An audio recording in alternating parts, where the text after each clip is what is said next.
ကျွန်တော်တို့နောက်နေ့မနေ့အထိမဆောင်ပါနဲ့နော်နီးရာဈေးကန်းတစ်ခုကိုဆရာဝန်ဆရာမတွေကိုပြပါနော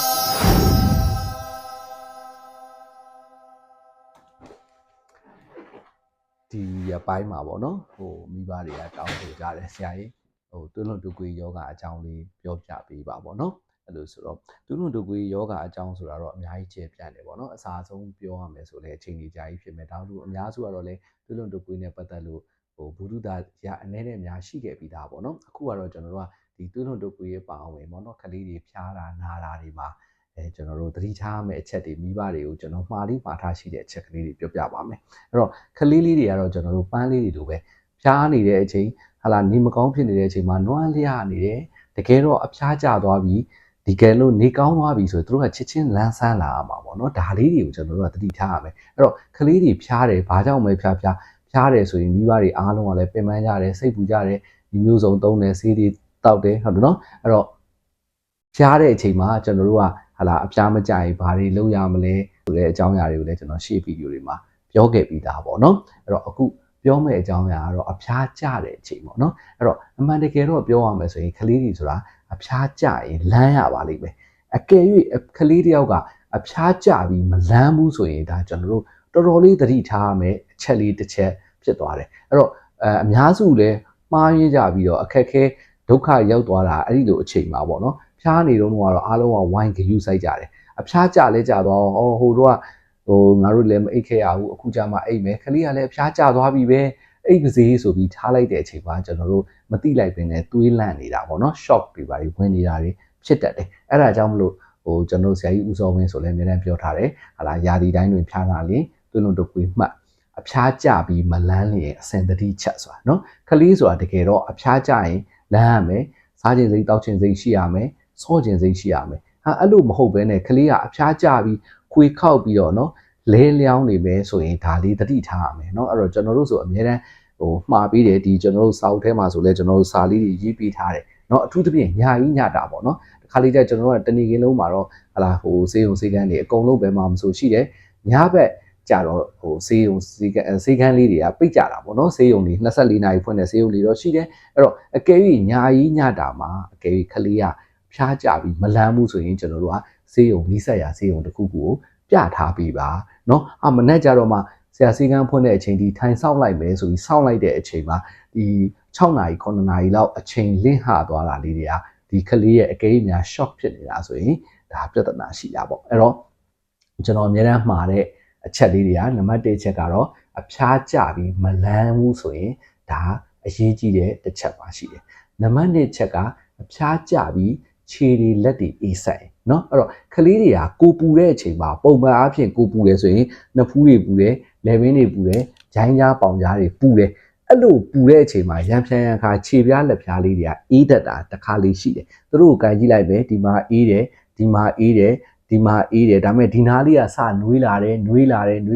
ူလာတယ်เนาะအဖျားတိုင်းကျရင်လည်းအပူလေးရှိနေတယ်ဒီလိုအချိန်မျိုးဟာဒါအပူကြီးလို့ခြေပြားလက်ပြားအေးခြင်းလို့ခေါ်တယ်ဒါပေမဲ့ကျွန်တော်တို့အခုကြောက်တဲ့ဒီသွေးလွန်တုပ်ကွေးမှာရှိတဲ့ shock ပေါ့နော် shock တွေးလန့်ခြင်းဆိုတဲ့အချိန်မှာကျတော့သူကခုနအဖျားတက်လို့ခြေပြားလက်ပြားအေးတာနဲ့မတူတော့ဘူးဘလို့ဖြစ်သွားလဲဒီမှာကိုင်လည်းအေးတယ်ဒီမှာကိုင်လည်းအေးတယ်ဒီမှာလည်းအေးတယ်ဒီမှာလည်းအေးတယ်ဒီမှာလည်းအေးတယ်ဒီမှာလည်းအေးတယ်အကုန်လုံးချွေးစည်းတွေထွက်ပြီးတဲ့အချိန်မှာကလေးဒီမလန်းမဆန်းဘူးလူရဲ့မျက်နှာအနေထားနော်နေနိုင်ထိုင်နိုင်မှုမတည့်ရနိုင်မှုထိုင်နိုင်မှုဒါမျိုးတွေလည်းမရှိတော့ဘူးခွေခောက်နေတယ်နော်ဒါမျိုးလေးဆိုရင်ကျွန်တော်တို့ကအဖျားကျပြီးမလန်းဘူးလို့ခေါ်တယ်အဲ့တော့အဖျားကျပြီးမလန်းလေအဖျားကျပြီးခြေပြားလက်ပြားတွေအေးဆက်နေရင်ကျွန်တော်တို့နောက်နေ့မနေ့အထိမဆောင်ပါနဲ့နော်နီးရာဈေးကန်းတစ်ခုကိုဆရာဝန်ဆရာမတွေကိုပြပါနော်ပြတဲ့အချိန်မှာသူတို့ကနော်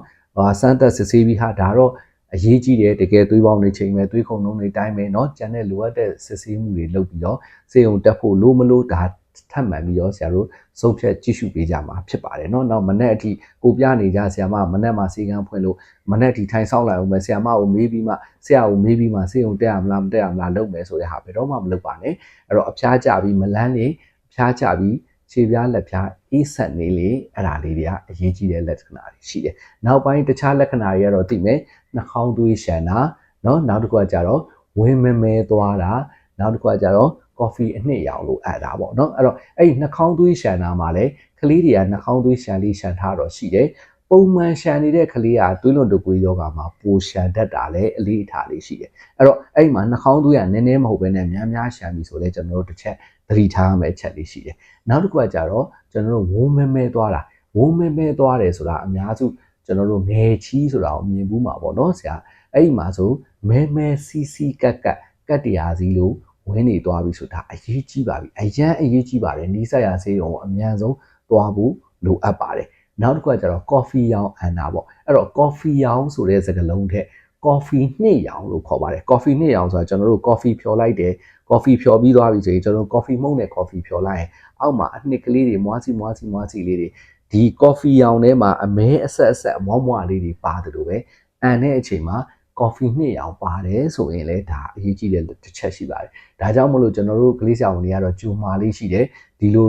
ຢာဒီဖျားနာတဲ့အချိန်မှာရောဆက်သွားမှာဆိုလို့ coffee တွေမတိုက်တဲ့ကလေးတွေကိုเนาะနောက်တစ်ခါကျတော့ကိုကာကိုလာတို့မကြီးဖြော်တွေတို့မဲပါတဲ့ဟာတွေမတိုက်နေပေါ့เนาะကလေးကသူ့ဘာသာသူကိုအန်တတ်တယ်အဲ့ဒီအချိန်မှာခုနတိုက်ထားတဲ့ဟာအန်နာလားကျွန်တော်တို့က coffee နှစ်ရောင်အန်လဲဆိုတာဘာလဲဆိုတော့အစာအိမ်တွေးကြောပေါက်ပြီးအစာအိမ်တွေက acid တက်နဲ့ဓာတ်ပြုပြီးပြန်အန်တဲ့အချိန်မှာဒီတွေးလေးတွေကမဲအဆက်ကလေးတွေလို့အန်တာပေါ့အဲ့ဒါမျိုးအန်တာနဲ့ရောမှာဆိုလို့ကျွန်တော်တို့က coffee လက်ဖက်ရည်တွေမကြီးဖြော်ရည်တွေနောက်တစ်ခါကျတော့ကိုကာကိုလာတွေဒီရက်မတိုက်ပါနဲ့လို့ဒါပြောတာပေါ့နော် coffee နှစ်ရောင်အမ်းမဲဆိုရင်လည်းကျွန်တော်တို့ကချက်ချင်းကိုဆေးရုံကိုသွားတဲ့အထက်မှာပါတယ်နောက်တစ်ခုကကျတော့ကျွန်တော်တို့စီးမသွားလင်စီးသွားနဲလာလင်ပေါ့နော်အဲ့တော့အဖျားတက်တဲ့အချိန်မှာတော့စီးရငကိုပုံမှန်သွားနေကြအချိန်တည်းဟလာ10ချိန်သွားနေတဲ့ကလေးက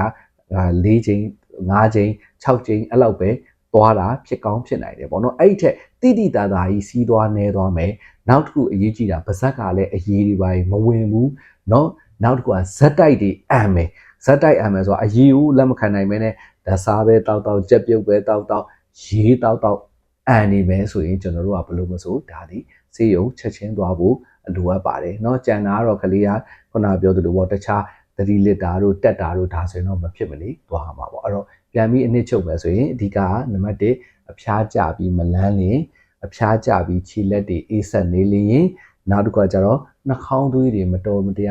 တရားရှန်နေလျင်နောက်တစ်ခုကကျတော့ဝိုးမဲငယ်ချီးကဲတို့เนาะဟိုစီကတ်